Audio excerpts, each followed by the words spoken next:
All right, everybody, welcome back to the All In Podcast. Our incredible comedian celebrity guest got sick at the last minute today and didn't make it. We won't say who it is, but my Lord, when he comes on this show, you are going to laugh your ass off because he's awesome. I like the comedians. I think that their takes on society and culture are pretty interesting, I think. Do you think it will work in our format? What's your prediction here? We've never done it. I think the quality of the show is best when it's less just people doing takes and it's more the back and forth banter. So, yeah. That's what I'm always trying to do is get the ball to go around the horn and get some real dialogue going here. But, sometimes people feel passionate.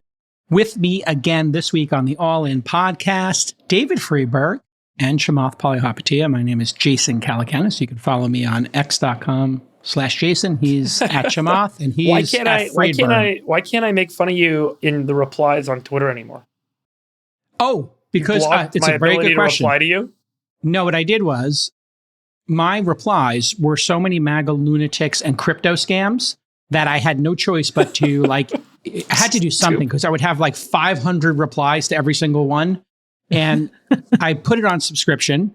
And I said, if you want to reply, it's $3 a month now. 1,500 lunatics signed up. So I did so I could troll it. Just so you can troll me. And I thank you for the $3 every month. It's all going to charity. Let your winners ride. Rain Man David Sass. And instead, we open source it to the fans, and they've just gone crazy with it. Love you, Bestie. Queen of Quinoa.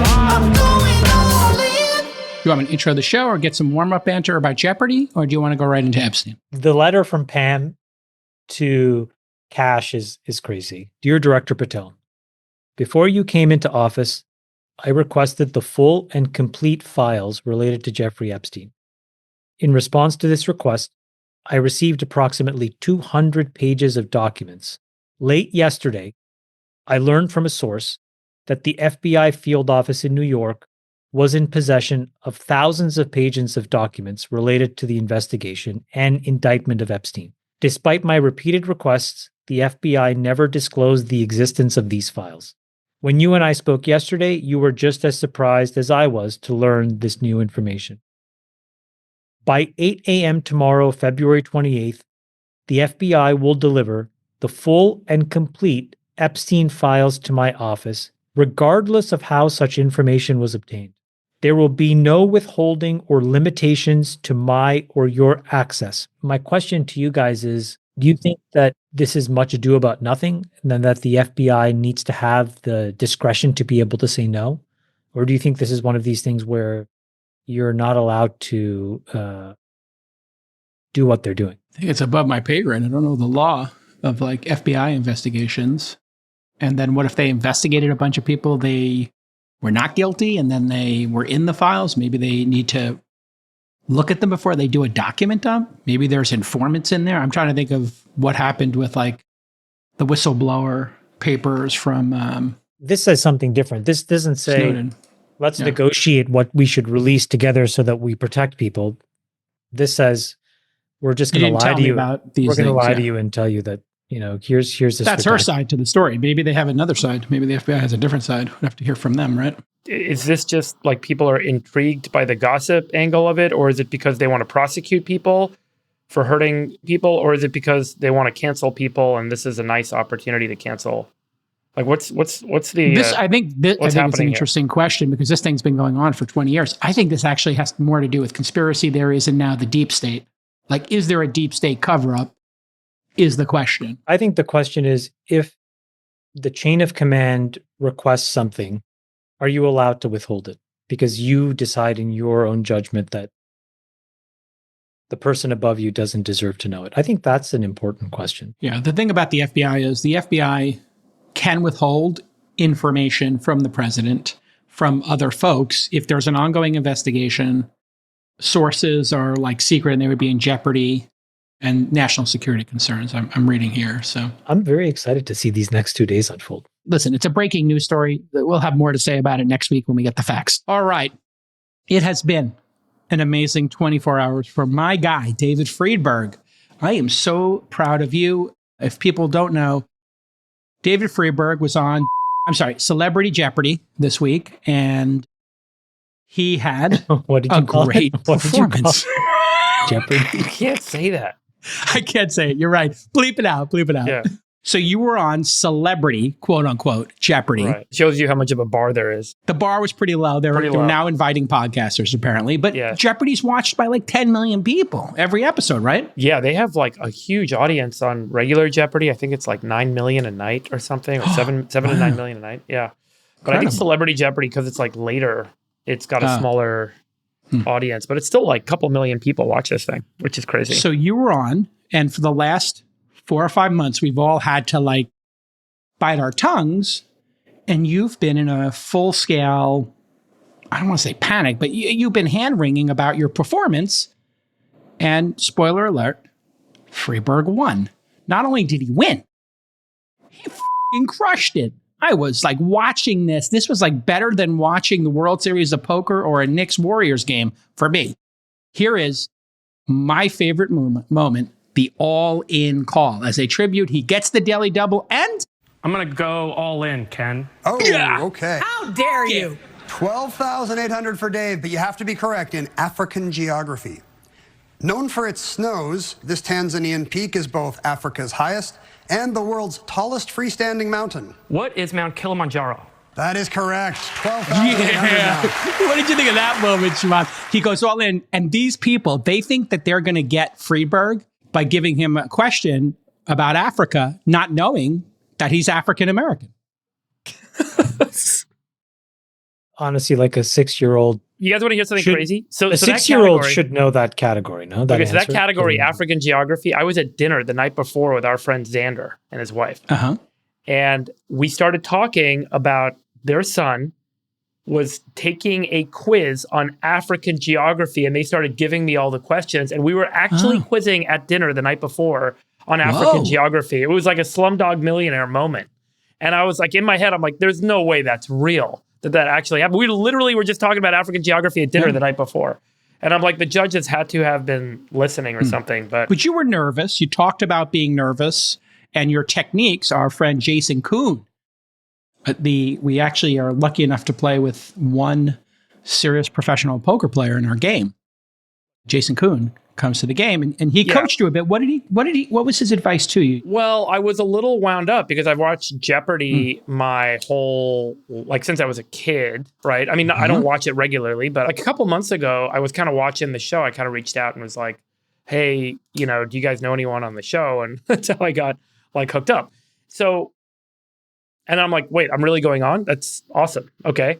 And they're like, you're going on Celebrity Jeopardy. So I watched the Celebrity Jeopardy episodes from last season, and I figured I could get like 60% of the answers. But you get there and you don't realize how hard it is to buzz in time. Because if you buzz before the light turns on. I've heard this over and over. How does it work? Because you bought, I understand, an actual buzzer to practice with. Am I correct? You did this? Well, yeah, I bought this cheap buzzer on Amazon that you press it, but it didn't do anything. So I'm watching the TV at home, watching old Celebrity Jeopardy episodes from last year, and I'm like, oh, buzz in, buzz in. But the problem is when you're there, you're not allowed to buzz till the light comes on. And if you buzz too early, you get locked out for a quarter second. And that quarter second makes a huge difference. So I was actually behind the people I was against. Most of the show, I felt, when I was buzzing in, I'm like, I know the answer. And I kept missing. So I still did okay, obviously, but... Wait a second. Let me ask you a question about that buzzing thing. A light goes on. When does the light go on? When the question is finished? When or the guy, after half the question? They show the question on a huge screen. So the whole screen gives you the question right away. So you can read ahead. So you can read ahead. Just read the whole thing. Boom. Yeah. Then you have to wait for Ken Jennings to finish. As soon as he finishes enunciating the last syllable of the last word, the light turns on. But here's what I found out. There is a delay of about 150 to 200 milliseconds difference between your eyes and your ears. You actually hear stuff before you see stuff. And which is really interesting, like for your brain to register it. And people have different delays. But for me, I'm like waiting for the light, and then I buzz in, and it's too late because the people next to me have buzzed in. So speed of sound versus. But anyway, speed of light. I was a little wound up going into this. I called Jason Kuhn because I realized there's no upside. By the time I show up, I'm like, I'm going to look like an absolute idiot for saying some stupid stuff, getting answers wrong. Which of course everyone texted me last night, being like, "How'd you miss Hoosiers? How'd you miss this? All right, here we How'd go. you miss that?" Since you're bringing up the big miss, Answer this is brutal. Daily double. Oh man, you get the daily double. 16,000. Crushing Now, you them. went big Crushing their last time. What do you souls. wanna do Crushing here? their It's souls. not my best Crushing. category. I'll go 4,000. Okay, look you'll great, have an too. even 20,000 if Great you're blazer. right. Climactic moments in sports movies. Jimmy Chitwood buries a jumper from the top of the key to win the Hickory Huskers the Indiana State Championship. What is hoops? Sorry, no. What am I doing? You were right What for am I- all I'm letters. so It's embarrassed called just Hoosiers. watching it. I can't Hoop watch it. Dream? Come on. Hoop, yeah, dude. Hoosers. I know. Hoosers. I mean, know. come on. Gene I know. Hackman, he died today. And no one sends Oh, me a yeah, text being that's like, right. oh, I can't believe you got that answer. Great job. Everyone just sends the text, how did you not get Hoosiers? How did you not get cream? It's always like, oh, I knew the answer. You're an idiot. Well, And we then I all know realized, the answer to different ones. Yeah. And I realized as I'm walking to Jeopardy, I'm like, you know what? There's no upside. Because what'll happen is everyone will just call you an idiot for the things you missed, Yeah. which is, Well, I mean, and let's face it, you're the Sultan of Science. You went to Yeah, an so there's Ivy an League school and you expectation. worked at Google. So there's an expectation. You should run these people over. You did run them over for Do you a know bit. who you're facing in the semifinal? we don't know until all the quarterfinals are over. And that'll Got it. be in the next couple of weeks here. When you see a category come up, like the Hoosiers one, right? I think that one was about sports movies, right? Yeah, that was sports movies, like big. So don't moment. you, when you see sports movies in your head, catalog probable answers like Rudy and, Field of Dreams and just, so you had all those ready to go. But dude, didn't you have don't understand. Hoosiers there? Like, look, I'm not a guy who gets very nervous. I don't get like stage fright or like wound up. But for Jeopardy, it's so weird. You're up there and you can't focus or concentrate like you normally can. My brain had these like weird brain farts where I'm like, I know the answer. Why isn't it coming out? Or I buzz in and I said like Beethoven instead of Debussy. And I'm like, why did that come out? God, for Claire de Lune, you don't have to. I mean, dude, don't get me started. So Claire de Lune. there's weird stuff that happens up there that's really hard to explain. And then you're God, I angry understand. about the buzzing and you can't buzz in time. And you're on the set of Jeopardy and it's like, oh my God, I'm actually on the set of Jeopardy. It's also real. And you're like watching Are the there- scores. are It's there very people? it's very overwhelming. Is there Yeah. an audience? Yes. There is an audience. Yeah. There's How a many live people? audience. Like 100 people there? About 100 people. Yeah. Yeah, well, that's nice. Yeah. Before you go on the show, they have you do a practice round in front of the audience, just so everyone gets used to it. Got it. And I Warm up. deliberately answered wrong. And I was like acting like an idiot and acting like I couldn't buzz and acting like I didn't know the You answers. leveled them? I tried to be like Oh, he a leveled little. them. I tried to be a that's little. so like, diabolical. yeah, I don't really know what I'm Sharp. doing here. Ooh, sharp Ooh. elbows. Yeah, and then I came out swinging, and I felt like I had to kind of get aggressive out the gate. Man, you Yeah, I've done that before in a bar fight once. I was like, guys, we don't need to get in a fight. And then I just clocked the guy. Anyway, we're so proud of you. You won. You trounced them. I have to say, the Money woman... for the Humane Society of the United States. All the money went to charity, Humane Society of the U.S. How much did you make for them in the end? If you win the whole tournament, it's $1 million. And then That's a I lot think of dog food. as the winner, your charity gets more, and the losers, their charity gets less. But it's a fixed amount. It's like $30,000 or $50,000 or something like that. Nice. I think they should put the three of us on together. Normal episode. That would be crazy. Oh my God, I would If the wreck three you. of us were I on would it. wreck your ass. No, you would not. Come on. I will play you Heads Up Jeopardy anytime for money. Let's play could do poker. that. Yeah, I say we play poker. We'll Yeah. play for all of the all-in profits. I'll give you two retards, 2x the chip stack, and let's see what happens. Oh my God, Ed. That sounds compelling. Would you That do would it? be- Actually, Jake Al, would you do that? Would you do it? All the profits. All the I don't know profits. if I do it for all the profits, but I would carve out 25% of the profits for a 4-way tournament that was televised live. If we could get 2 million in sponsors, then we'd be up no matter what. Grift. Endless Not grift. grifting. I'm thinking like a business. The whole I'm a point is pain. businessman. No, I want to do this so that I inflict pain on one of you or both. What gives Chamath happiness is hurting Yes. others. That's we've Exactly. learned that. That's his Yeah. love language. That's his love language. It's hurting Let the me- people he loves. I Love language is hurting the people who love him. I like putting you two to the test, and I like to see you two break. Okay. This is what makes him feel good. Anyways, did you guys see Brett Adcock's tweet? No, what did he say? Friend of the pod, Brett Adcock, who's the CEO and founder of Figure. He just announced today that he's moved his timelines up by 2 years. He's going 2 to be years.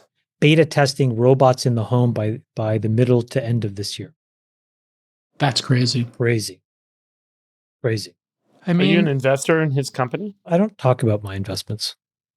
But in this no case, no. disclosures here. But in this case, no, I'm not an investor.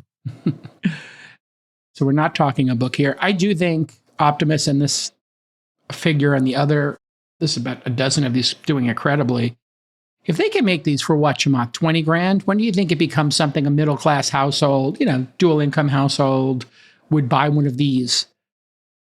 5 years from now, 10 years from now? Like how last prevalent week could they be? Well, I think the issue is bounded by two things. Well, one is that I'm not sure that the generalized AI is good enough yet. And what he did was he had a deal with OpenAI, which he pretty publicly canceled a few weeks ago. And he announced his own model. And I don't know the details of it to know whether he rolled it himself or this is just like taking some open source based model and iterating from it. But I think the model is not perfect yet to be general purpose. That's one. And then the second is a practical issue with the robots, which is that the actuators themselves are good, but they're not great. And you can see it in the demo where it's an incredible demo because it shows the value and the power of the model where there's sort of this master slave orientation that has to happen where one model is actually doing most of the computation and the second model and the second robot is then feeding off of it. And the demo that they do, Nick, you can probably find the video, is of them sorting a bag of groceries for the first time, totally unsupervised, it's an incredibly cool demo. It's a cool demo. The thing that you notice, though, is that the actuators are good, they're not great. And so the physical dexterity is still relatively limited. And I think that doesn't allow these robots to be super functional in the next couple of years. But when they get that figured out, then I think it could be really useful because if you have a robot like this that could sort the groceries, make food, do the laundry, mow the lawn, so to speak, it just requires a level of dexterity that's not yet totally possible. But see, in this example, what you're seeing are the two robots basically figuring out how to communicate semantically between the robots. And that's incredibly powerful. And it's yet another sort of breakthrough that we need. So I don't know, we're probably like a couple years away, but see, look at the dexterity there. He's taking the Pepperidge Farms and feels like he's crushing the Pepperidge Farms, or she, or whatever you call this robot. They. Please don't misgender the robot. But it's really incredible. They're figuring the coolest part of this demo, by the way, which I loved, was they take an apple and then the second robot figures out that it should go in the fruit bowl. Pushes the fruit bowl to the first robot and then the first robot. Oh, that's cool. There it is. But that level of semantic awareness and understanding between two models working dependently is very cool. Look at that. That's very cool. They're collaborating with each other. Makes total sense. I can tell you here on the ranch, I would love to have an all-purpose robot going out there and using the weed whacker and trimming the bushes and the hedges and getting me wood and collecting chicken eggs. Like there's a million things they could do on a ranch. It'd be immediately applicable for ranch work. And if they're 24 hours a day, it doesn't matter if they go slow. But I think this is the category people are sleeping on. And I don't know who on our prediction show said this will be the year of robots, but this is the year of robots for 30 years in the industry. And it does feel like this is it. Friedberg, you're sticking with your prediction, I assume. Yeah. I am, yeah. I think it's not just this kind of dexterous automation, but I do think drones, autonomous vehicles, I put them all in the same category where there's it's some combination of mechanical response to a machine vision system that I think has become like accelerated this year. You need a lot of rare earths to make robots. Yeah, where can we ever get those from? Does anybody owe us a little money? Is anybody behind on their payments? Maybe the VIG could be a little, taste. I don't know if you guys have seen this, but there was a company in the 90s that was all the rage called Segway. They were going to absolutely change cities and everything, and they never did. But it was basically like a scooter you could walk on, and it had a balancing kind of system to it. But they made robots, and here they're making these lawnmowers now, and these lawnmowers are really like cheap. They're $1,000 and they work. Here in Austin, I have seen 2 or 3 of these on people's lawns. This could be like, what was the one that you did in your house? Roomba. So your point, Friedberg, there will be purpose-driven ones to deliver you a burrito, do your lawn, etc. And a Roomba's like $300 or $400, I think, and this thing's $1,000. Man, yeah, this is going to get crazy. I do think it's a lot harder to create one of these general purpose systems in automation than create like vertically or kind of utility specific automation system. So a device that just does one thing, delivers something to you in the air, or drives your food to you, or loads and unloads your dishes. I'm not sure if that's the whole idea of the humanoid is it's ambitious. Yeah. It is a general purpose device, and it makes a technically very hard roadmap, I got to imagine. Some of the bulldozers out there are also now becoming remote controlled. So you can get like a bulldozer that you have to put in a dangerous situation, and they're remote control, and they're going to have AI. So I got pitched on a startup one time that was going to go up into Tahoe Hills and allow humans with remote controls to drive Chamath little bulldozers and make fire paths. So imagine some fire breaks out. You send in or helicopter in the bulldozer, no human in it, just got a 5G connection or a Starlink connection, and zip, zip, zip. You're doing fire roads in the middle of this smoke-dense area. It's going to be really interesting when these things get dialed in, and they're getting dialed in every day. I'm going to ask Brett to be a beta alpha tester of one of these robots in my house, and then we'll go and do it. We'll do a segment. That would be great. Excuse me, robot? Can I get some more morels? Toot sweet, morels. Let's talk about Stripe. I thought the report was really good. We had the Collison brothers on last week. They crushed it. Great job to them. And then here's a quick summary. So in terms of processing volume, Adyen, 1.34 trillion, Stripe at 1.4 trillion. I mean, that's incredible that they're both in almost the same exact space. One's growing 33%, Stripe's growing 38%. Valuation, Adyen 56, they're public. Stripe, private, 91.5 billion. I guess that's the private market premium. Employee count, very interesting here, since we've been talking about Jamie Dimon's rant last week. Adyen, 4.3 thousand, Stripe, over 8,000, and both are profitable. Adyen's got $1 billion in EBITDA, which is extraordinary, but Stripe has a higher margin. What's your take on A Tale of Two Cities here? I thought there was 3 takeaways. The first takeaway for me was the value of Stripe's ecosystem is probably underappreciated. I think Patrick mentioned it, but he just kind of said it as a passing fact, and none of us picked up on it. But in the report, they talk about all the additional products that they're able to build around core payments. And one of them is the billing product. It's $500 million a year of ARR. That's just incredible. And I think if they figure out network effects inside of the Stripe ecosystem, that's interesting. So that's first, which is the hub and spoke of payments being at the center, but all of these other incremental services. I think that that's really interesting and underappreciated for Stripe. That probably speaks to why there's such a difference in valuation, because Adyen has less of that ecosystem, or at least it's not nearly as well described maybe as Stripe's is. That's number one. Second is, I go back to what I've been saying for a while now, but the rise of these stable coins is really interesting. The stablecoin infrastructure globally, the push for a bunch of these national governments to embrace them inside of India, inside of Brazil. Slowly, it's happening inside of the United States. So I think that was really interesting.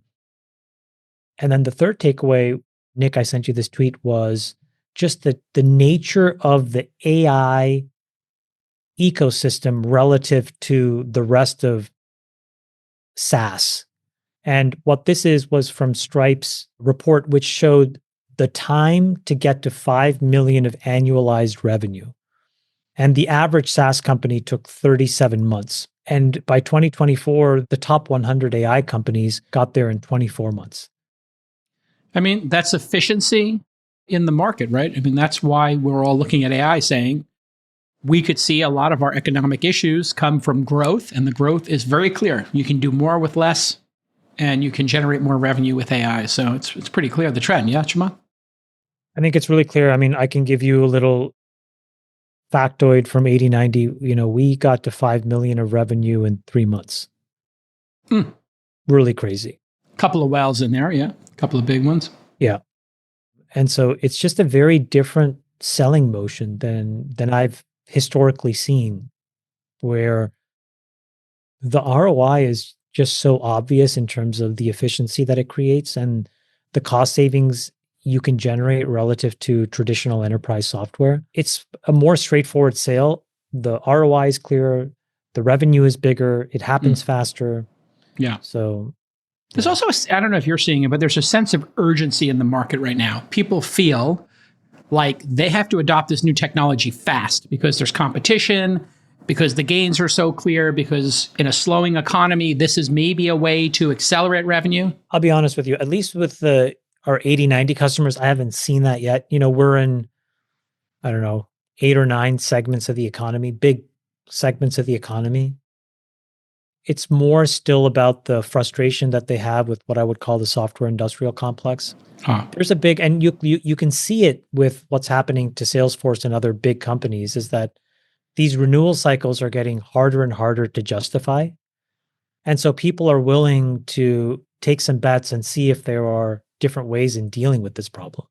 And I think that's the real opportunity, is if you can find a repeatable pattern to help these companies replace that big software spend that they have.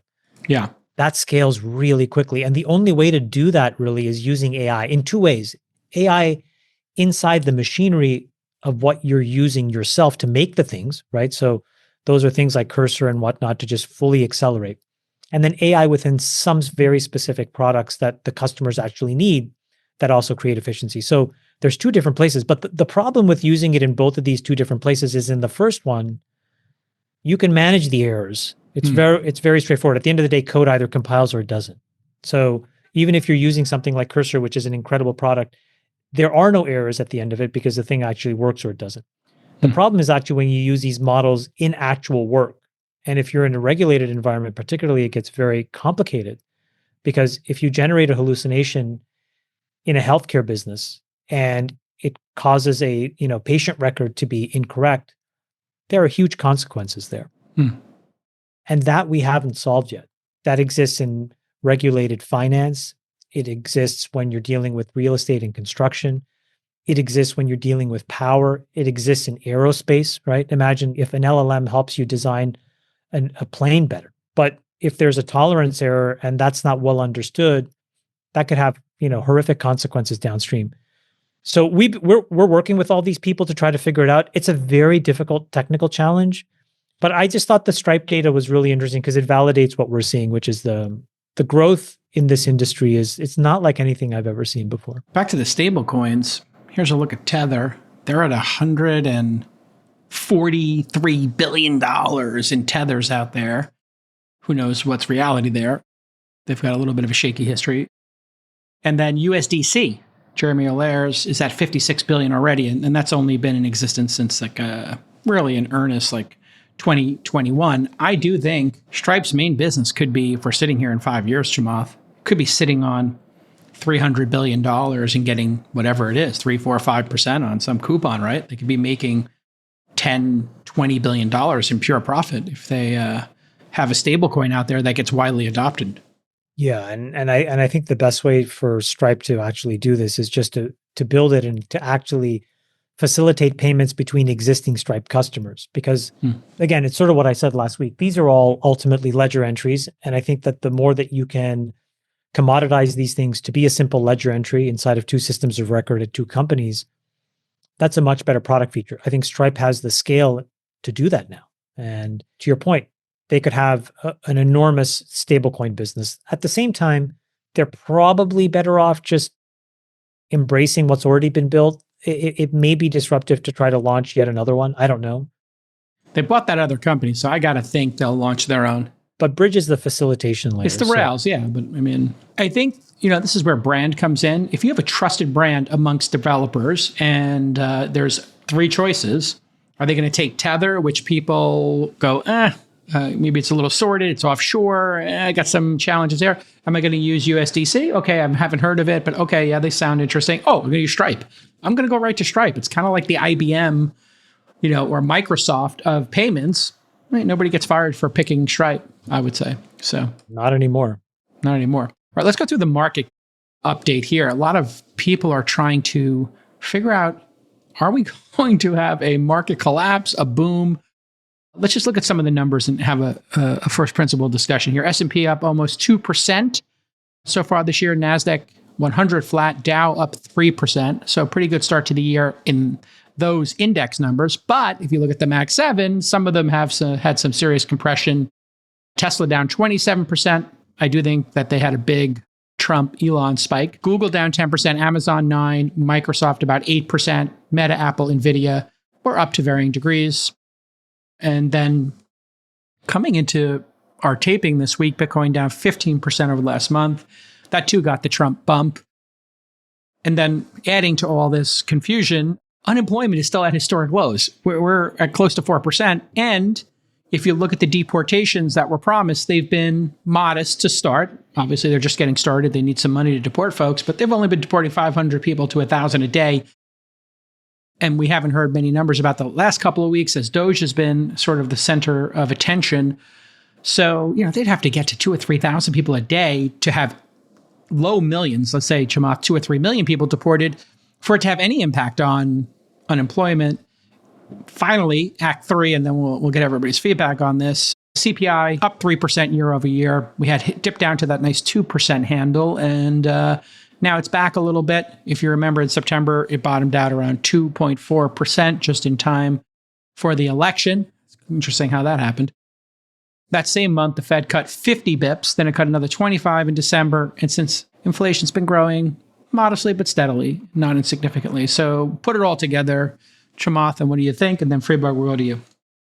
I tend to be sort of in the Stevie Cohen camp. It's not like the bottom is going to fall out, but there's like a lot of room for concern, I guess is the best way to put it. Nick, I don't know if you can find that clip that at FII, but he had a very precise summary of how he saw the world. And I frankly just agreed with everything that he was saying. So he probably can say it better than I. When you take a brew of tariffs, on top of that, we have slowing immigration. And in addition, now you have Doge. I mean, that's austerity. We think growth is going to slow to 1.5% from 2.5% in the second half. And so I'm actually pretty negative for the first time in a while. And it may only last a year or so, but it's definitely, I think the best gains have been had, and it wouldn't surprise me to see a significant correction.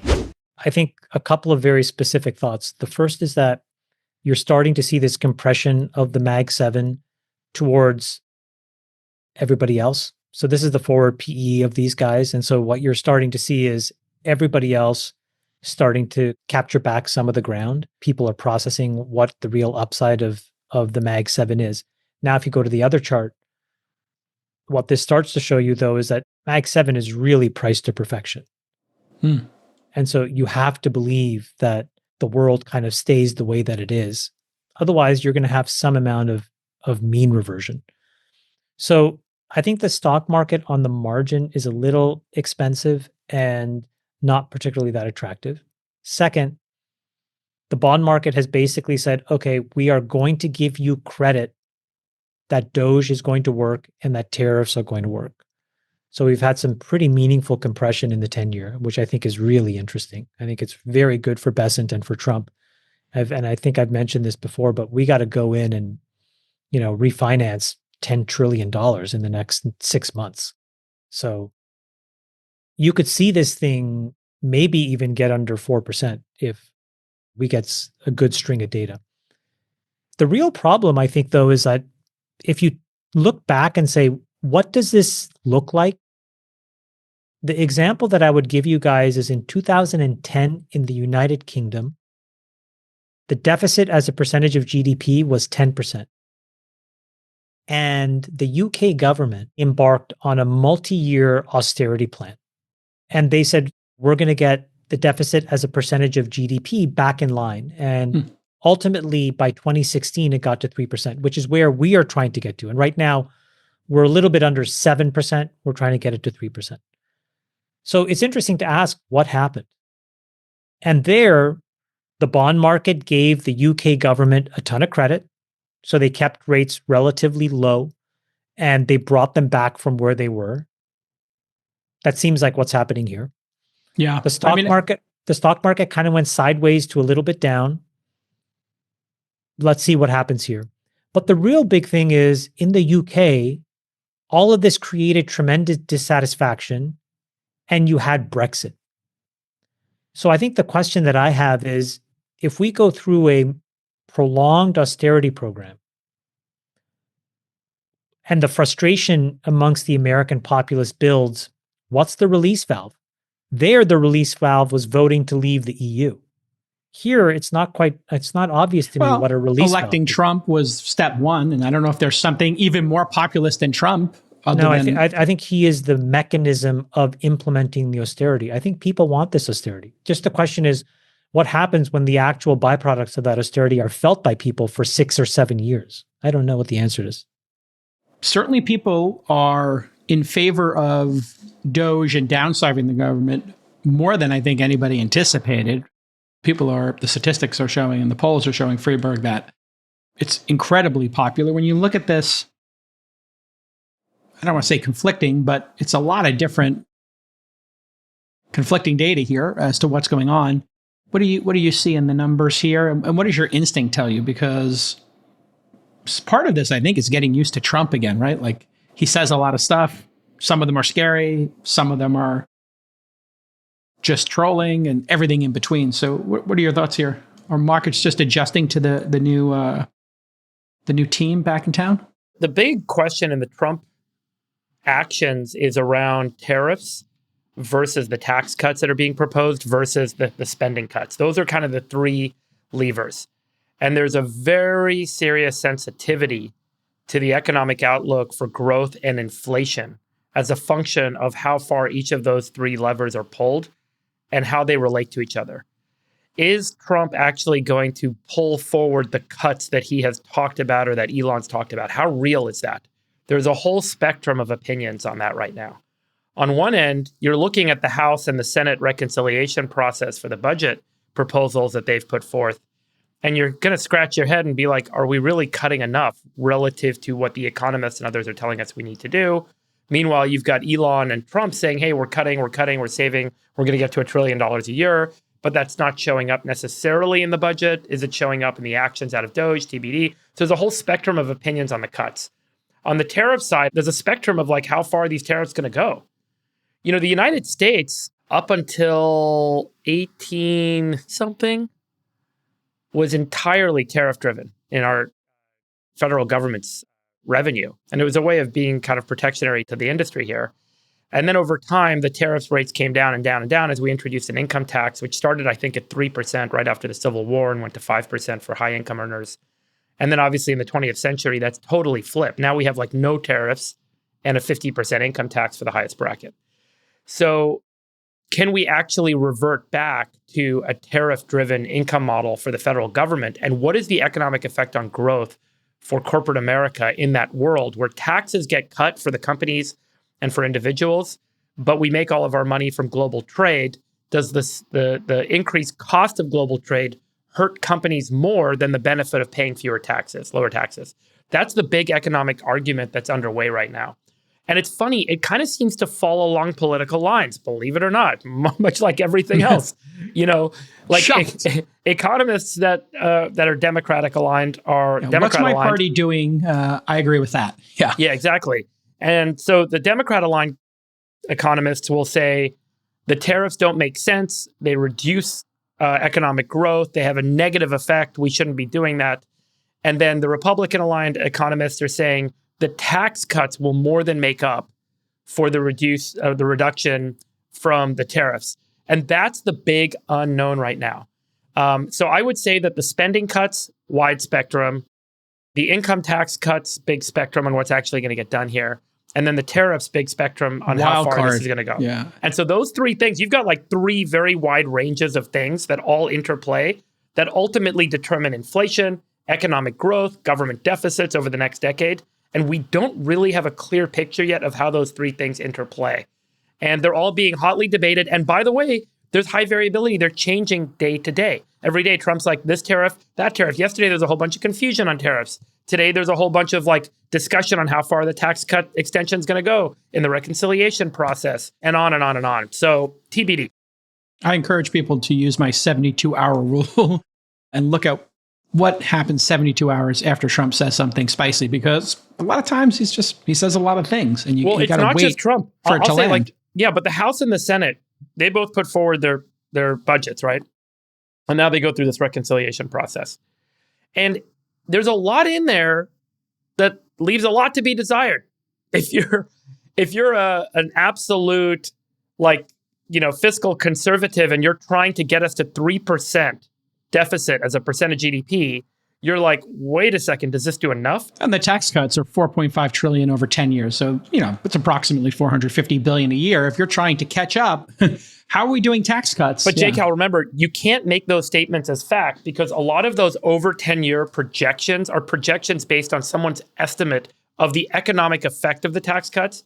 So there's also a lot of debate on that, which is, hey, some people are saying if we make these tax cuts, the economy will grow faster than this Much particular, faster, yes. the CBO economists will estimate. And the CBO economists are trying to be conservative.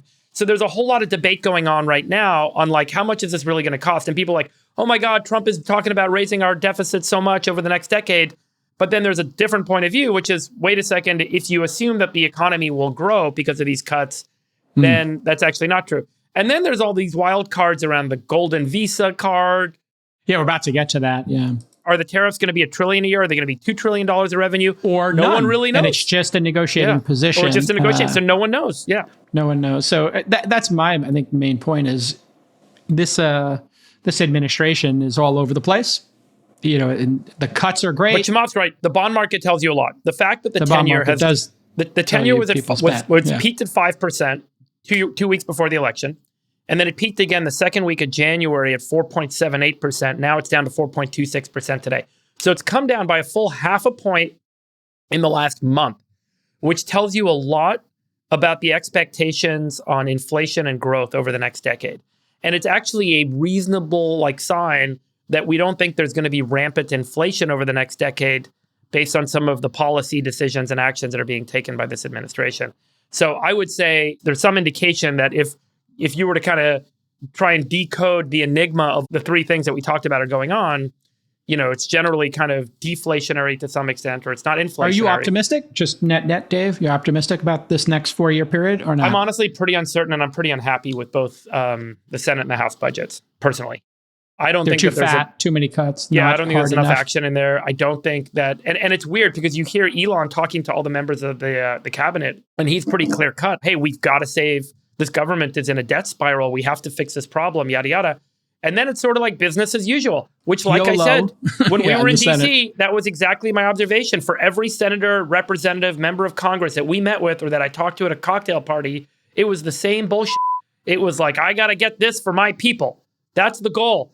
And we've turned this federated republic into a whole bunch of elected representatives showing up in DC, scrambling and grabbing money for their constituents. That's what they were hired and elected to do. And it's a really unfortunate circumstance that no one looks out for the better interests of the US dollar over time and says, you know what, we've actually got a limitation on us. And that limitation should be less than 3% deficit to GDP. That's our budget. That's our max budget. And start from there and then do a buildup. Yeah. Yeah. I mean, Chamath, I think collective action aside, you've been talking a little bit about this. I don't know if it was a couple of weeks ago, you were tweeting about the Great Reset theory. And there's, whatever that is, the third or fourth turning people have been talking about. You want to maybe encapsulate your thoughts? I think you have to figure out what the goal is. So one goal is you could say that the Republicans want to have consistent political power, right? That's a reasonable goal. The Democrats want that too, right? A different goal would be to do what Friedberg said. We're going to go and take the lumps because we are going to defend the dollar and the credibility of the United States. We're just going to make sure that structurally it's sound and take the pain that's necessary to reset. That could be a goal. I think the reality is something in the middle where you can't be in one camp and you can't be in the other, because I don't think you can get anything done. And somewhere in the middle, I think the thing that I have been thinking a lot about is, when will somebody sniff out what the great coalition is that preserves political power, whether that's the Democrats or the Republicans? The reality is that you will have a consistent majority if you get three cohorts of people together. Cohort number one are the people that frankly don't have many assets and are the working and middle class, meaning they don't necessarily own homes. They don't necessarily have investments in the stock market. So they don't particularly care about what's happening there. Okay? That cohort dominates. There was a clip of a discussion at Harvard just this past week about the different political coalitions that voted for Trump versus Kamala Harris. The most important takeaway that I took from it is that if you make $100,000 or more a year, you're a reliable Democratic voter. If you went to college, you're a reliable Democratic voter.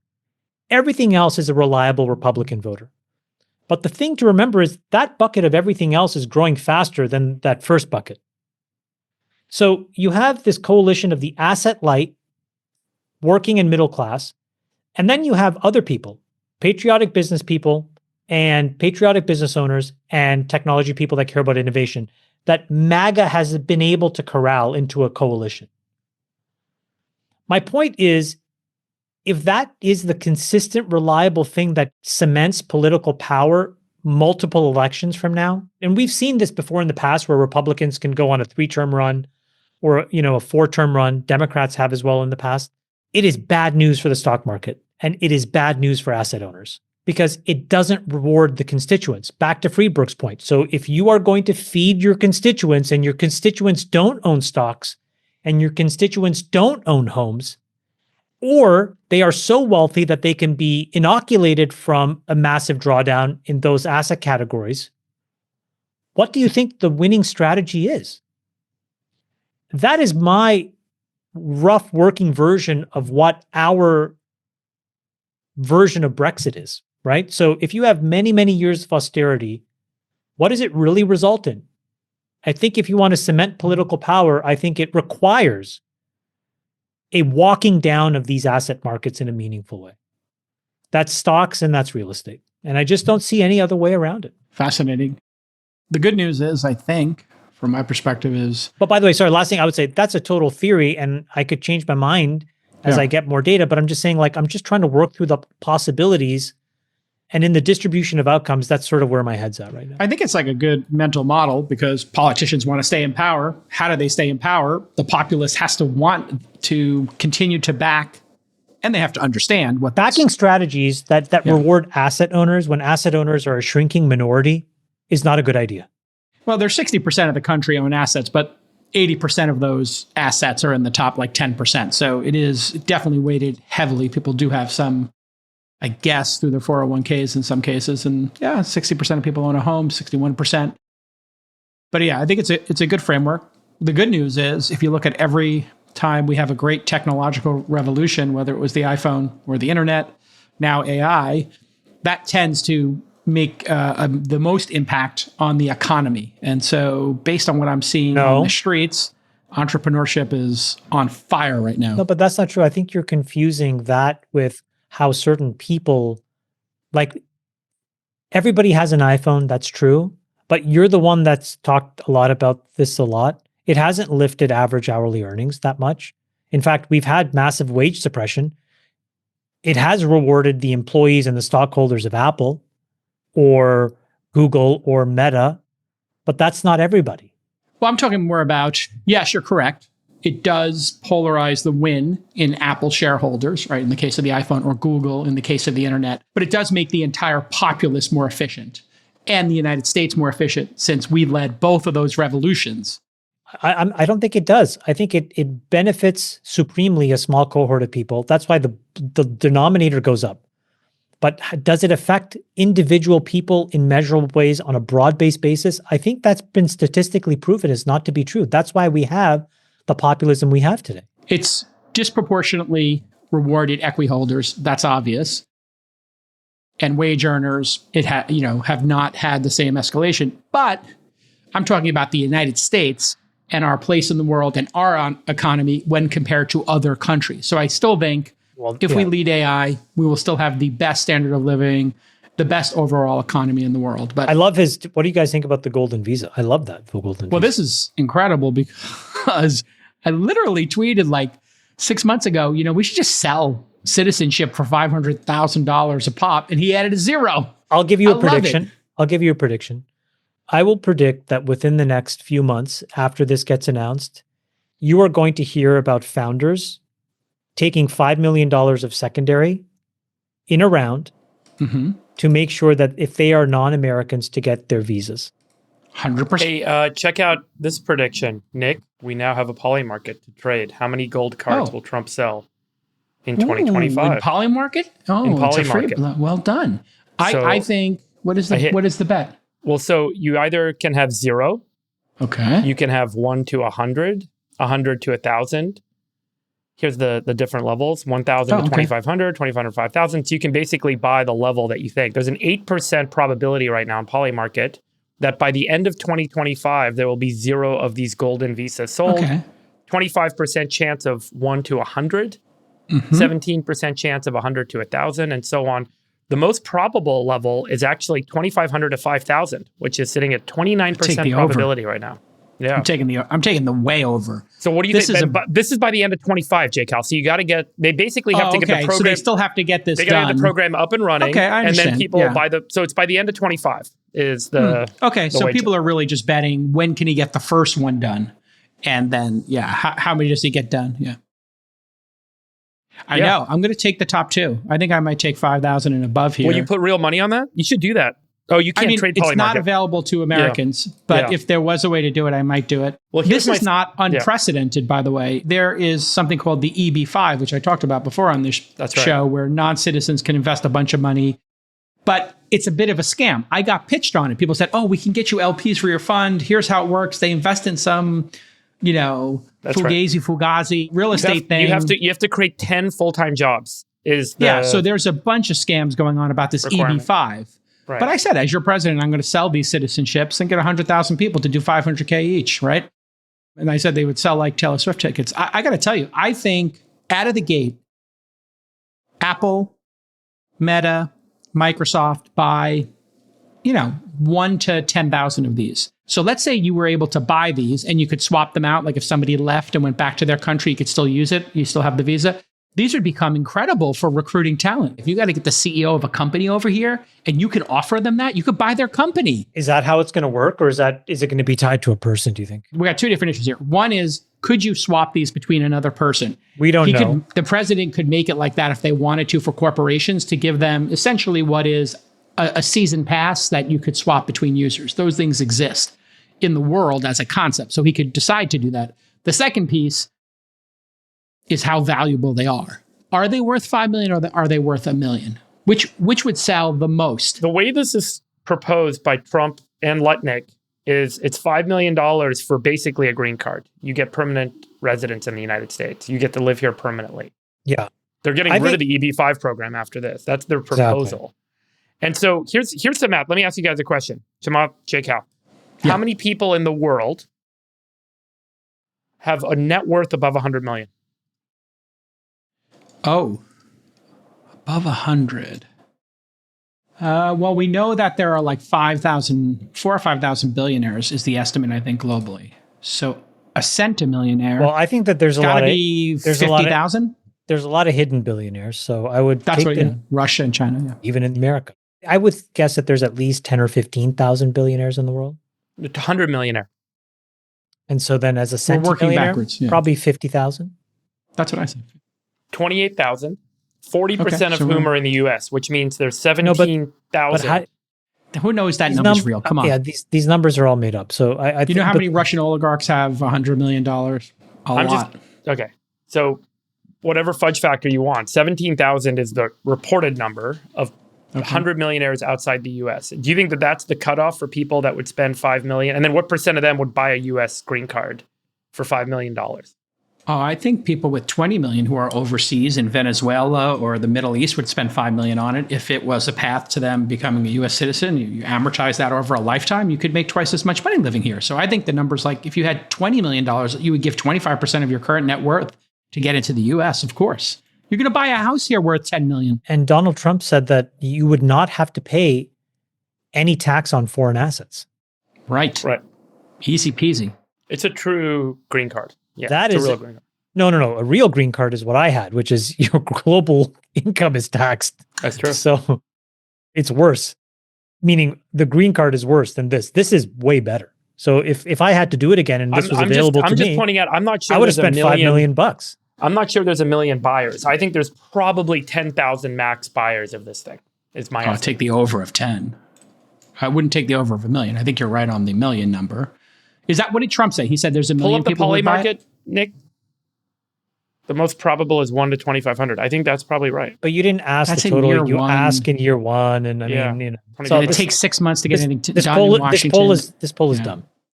The real question is, how hard will they be vetted? Because I think the point is there's a lot of gray money around the world.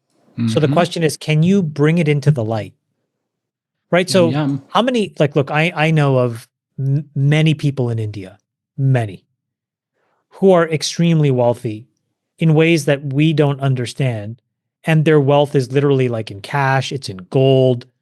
How are they supposed to kind of like, if they wanted to like raise their family in America, because now it's possible, how do they do that? How do they take their assets? Do you go to JP Morgan and all of a sudden like you show them this golden visa and they say, great, we're gonna, if there's a workaround to like the KYC AML laws, honestly, Friedberg, you could sell 2 million of these things. Don't think so. If you literally have to go through the existing set of frameworks on like OFAC, AML, KYC, all that stuff, it's probably in the tens of thousands. All I have to say is this is one of the greatest proposals ever. And Oh, it's great. it's fan-freaking-tastic combined with Doge. Okay. If he gets this done, if he gets But Doge Jason, done, but I agree and with you, he by the gets way. accredited investing done, if he gets those 3 things done, I'm voting for his 3rd term. We're going to redo the Jason, just Jason, explain to Constitution. us your personal interest in accredited investing. What's the grift connection? I'm not sure I'm fully tracking. It's not a grift the, connection. I feel like there's a bunch of people stealing money doing crypto scams, and that all of that would be solved if people could just take a test to become an accredited investor, which is like currently 6 or 7% of the country, and then they would understand diversification and how different devices work, convertible debt, whatever. And if they did understand that, you could take people who are gambling in the stock market and allow them to invest in private market companies. And I believe that would create more, this issue we brought up in the last segment about poor people not being able to become rich people and upward mobility. Upward mobility could be easily, hold on, let me finish my thought. Yeah. Upward mobility could be so much better if a person who's an Uber driver or an HR person working, at a company could put $500, $1,000, instead of betting on the Knicks or the Jets, God forbid, they could put that $500 into this new product or service they're using, LinkedIn, or this new product or service they're using. And then that would allow more startups to get created. There are so many people who contact me after reading my book and say, I want to invest in startups. They can't. And I will tell you, I think they would be so much better off putting $100 or $500 into a startup than just wasting it at roulette tables. Great. I'll take the opposite. Okay, go ahead. And I'll tell you why. I think you're right. It would be great, but they should buy the S&P. They should buy the S&P index. Proven, scaled, audited, profitable, well-vetted, solid fiduciary responsibility with public board companies. Yep. If And you what do will what they you're learn from that? The problem is most people, even smart VCs, even intelligent people, make extraordinary mistakes in the startups that they back. I don't think that we have a shortage of startups. I think we have a shortage of good startups. And I think that if you flood the market with capital, you're going to see the same problem we've had with every venture capital cycle or every private cycle, which is you get a whole bunch of bullshit that gets funded, that shouldn't get funded, that ends up eating a lot of people's money. And unfortunately, when people are less sophisticated and they enter the private investment markets, they're not going to necessarily be left well off. They're going to end up getting scammed in a different way. Someone's going to show some crazy fancy PowerPoint to them, take their money, and they're going to get eaten up, which won't happen if they buy the S&P. Go ahead. Okay. Yeah. So let me counter all that. They should buy the S&P, sure. And they can do that today, right? They can get a Robinhood account. They can buy 11% a year. Perfect. And that's the protectionist, paternalistic approach that we've had. What that doesn't do is it makes them nice and safe, and then their $1,000 becomes $1,070 next year and $1,150 the next year. Great. They learned one lesson, the rule of 72 and compounding interest. That's the only lesson they learn. But when you start betting on startups, you learn how entrepreneurship works, how product market fit works. And so, sure, put 80% into an index fund and put 20% into investing in private companies. They would learn more. And when Uber wanted to give Uber drivers access to buying shares, they're not allowed to. And so the rich can buy whatever they want. They can make whatever bets they want. They can be in private equity. They can be in all these things that have the chance to 100x, to 10x, but poor people can't.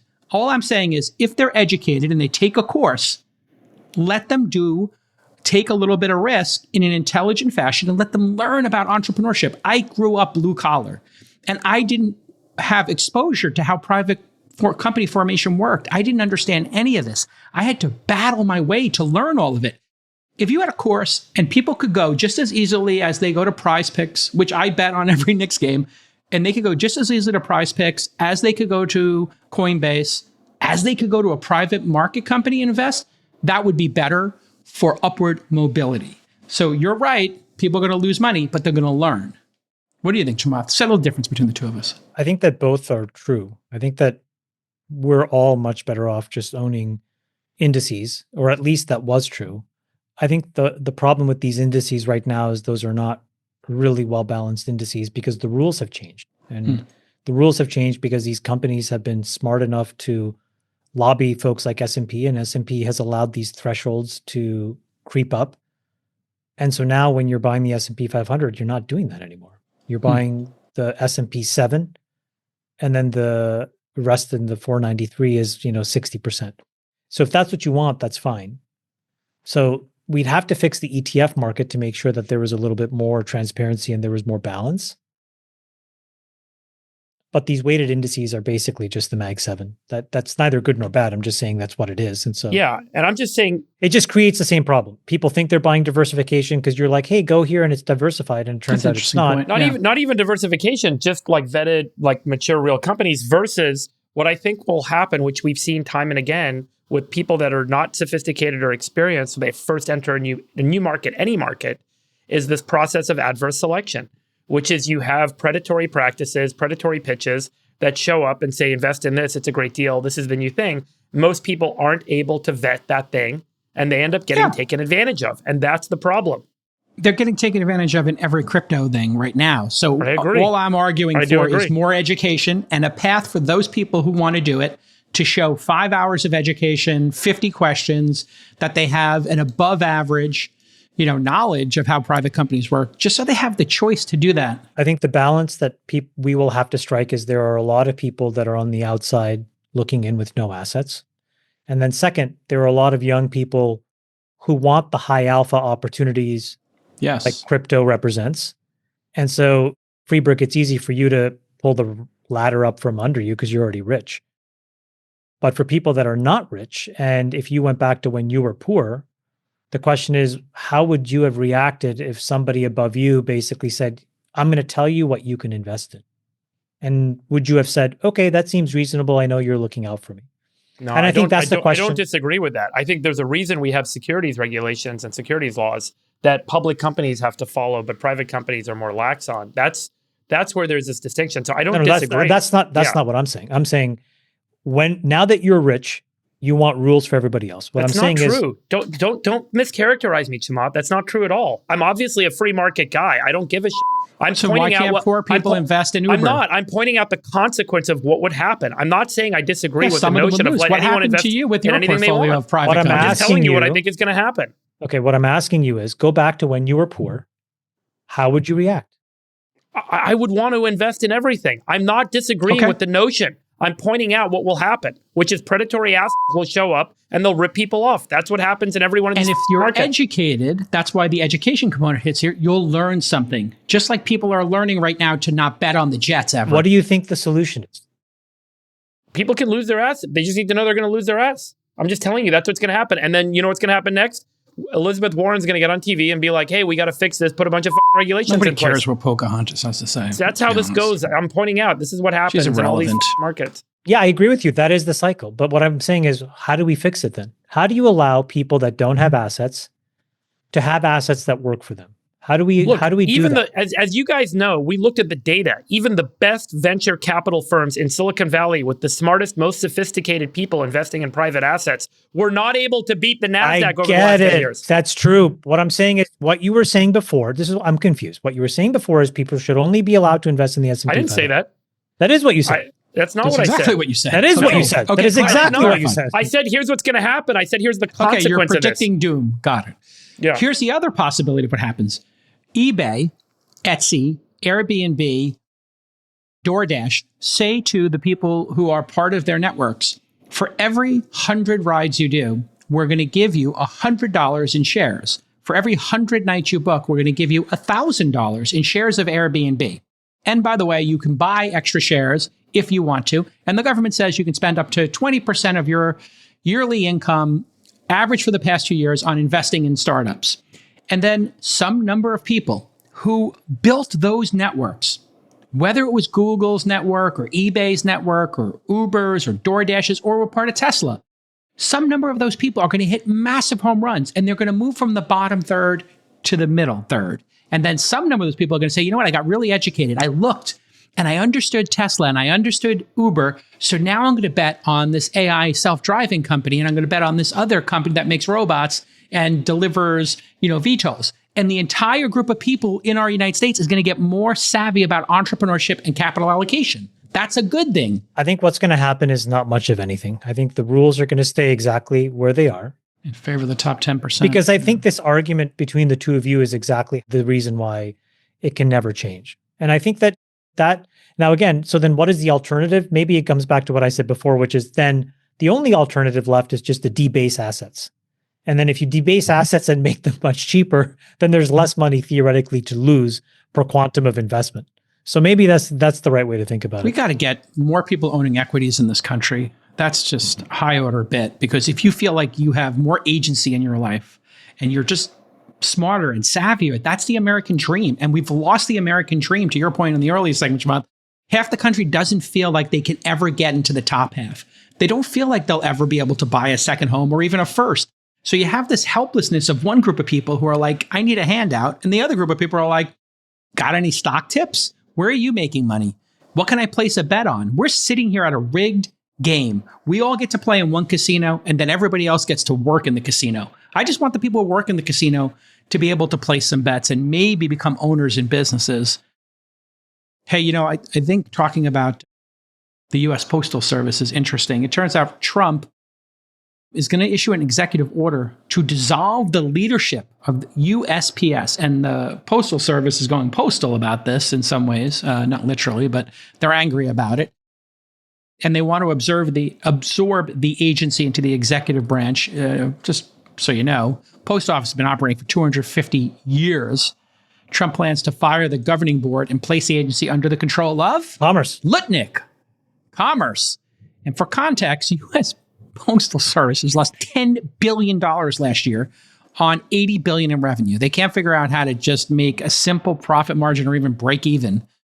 And it employs 635,000 workers. By the way, Howard did an interview with Fox News yesterday where he said one of the ideas that he went back to the president with was for the Postal Service to do the census, which would save $4 billion a year.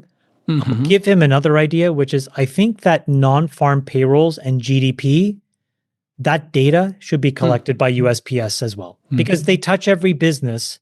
You can actually get, instead of sampling with all this error and all of this craziness that we have, there has to be a way for then all of these feet on the street to get us much more accurate information so that the markets can actually function properly. I am surprised that we don't see even more dramatic revisions. And that probably, again, is like errors on top of errors. I really don't trust, you showed the GDP data or you showed the unemployment rate, Jason. No, we all know this stuff is crazy. It's wrong. I just don't know how wrong it is. Yeah, and this is where Stripe's data might come in handy. I did a tweet about this, and it's one of the most popular tweets or controversial. I got 3.5 million views here without an Elon retweet or anything. I had a very simple concept here. Postal Service goes down to one time a week. Easy peasy. Once a week. There's nothing coming in the U.S. Postal Service that's that important. 2, all citizens starting next year have to opt into getting postal mail by paying $1 a year. So you got to sign up for it. You got to give them a credit card or something. I'm thinking 80% of people don't even bother because it's all flyers and garbage anyway. And what people don't know, because I was in the magazine business and I knew all about this, we had a magazine rate, a media rate, and all these marketers they're subsidized. So this is the ultimate marketing and publishing grift. Magazines, newspapers, anybody publications, advertisers, catalogs, they pay nothing. And I think they should just double or triple the rate or remove any discounts and then take all those buildings, Chamath, put them into the new sovereign wealth fund, redeploy the buildings, get some money out of that, give every postal worker 2-year severance or, whatever, graduate it down, full year severance, half year severance, quarter year severance while you retrain them. And just let the private markets handle this. What do you think, Chamath, of my suggestions? There was a tweet from this woman who got leaked some data from one of her friends or colleagues in the government where they broke down, I think, 7 or 8 leases and real estate things that were happening inside of, I think it was Veterans Affairs, maybe. The numbers are just astounding. Yeah. Half the office space is not being used. The other half is being underutilized. It's bonkers. Bonkers. They're going to be able to sell 75% of this stuff. So anyway, don't blame me here, but I think it's like a really good opportunity. Our guy, Jeff Bezos, come on the pod, Jeff. Sit in the Sachs chair one time. That'd be fun to have him on. He's making some big changes at the Washington Post. He's lost a fortune running this thing. And it seems like he's getting engaged and in founder mode, dare I say. He posted to his X account and he emailed everybody that the editorial page is going to be run differently. He said that while newspapers once had a mandate to publish opinions from the broadest possible spectrum, the internet now mostly covers that. He said, I'm confident that free markets and personal liberties are right for America. I also believe these viewpoints are underserved in the current market of ideas and news opinions. So he's going to focus on those 2 pillars, personal liberties and free markets. This seems awesome. And I could get into why it's brilliant on a publication basis, but I'm just wondering what your thoughts are with him getting more engaged with the publication that he was incredibly hands-off with. I was a little surprised that he wrote this. I think that if you want to write about personal liberty, one of the tenets of personal liberty is free speech, but he's effectively said that certain opinions aren't allowed anymore. I don't think that that's the solution to the Washington Post. So all I think it does is it polarizes the readership even more. I looked inside of Google Trends. The overwhelming majority of WaPo readers are in obviously Washington, D.C., and then Maryland and Virginia, which are the 2 surrounding states. So I think it's very much a Beltway paper. I think he's trying to have a direct influence on the ideas that folks inside the Beltway read. And so in as much as he's the owner, he's allowed to do it. But I wasn't a fan of that idea because I think the Elon plan is much better. Here's a fire hose, go at it. You have to find the people. Despite all the conspiracy theories, I don't think he suppresses free speech in the least. In fact, I think it's a literal free-for-all inside of X. It is a free-for-all. I mean, we got Nazi diamond pendants coming from Kanye. The difficulty in X, which I think will be the next set of features that he'll have to figure out, is how the curation happens. Yeah. Where you're curating, I'm curating, other people are curating. How can then, for example, like when I go to an account that I like, there's no easy way where I can mass follow a bunch of the people that they follow as an example, right? I can't just copy it. I can't sort of start with a profile. Those are all these things that allow you to just take on all kinds of opinions right away and filter from there. I think that is a really useful feature. So I don't know. I didn't think that if I was the owner of Washington Post, I would have been even more extreme on the free speech part. I would not have sanctioned speech. So it's an interesting point. Newspapers historically always had a point of view. They picked a side. Fox, obviously MSNBC now, and cable news picked a side. This will make the publication, I think, by picking a side and saying, hey, here's what we stand for. This is our belief system. I think it will just make it viable in one way. And you're right. He wants to have a certain influence. That's why people buy these things. That's why they've historically owned them. And they have a point of view. And the idea that it didn't have a point of view previously was probably a mirage that some people felt there was like some objectivity. But I like it. I like him being more engaged in it and tightening it up. All right. 4, the Sultan of Science, Chamath Palihapitiya, our sick friend, the comedian. Get well soon. We can't wait to have you on. It's going to be a hilarious time. And for David Sachs, who's very busy, the Rain Man in Washington, D.C., saving the world. I am the world's greatest moderator, and we will see you next time. Bye-bye. Love you, boys. Bye-bye. We'll let your winners ride. Rain Man David Sachs. And instead, we open source it to the fans, and they've just gone crazy with it. Love you, Besties. Queen of Quinoa.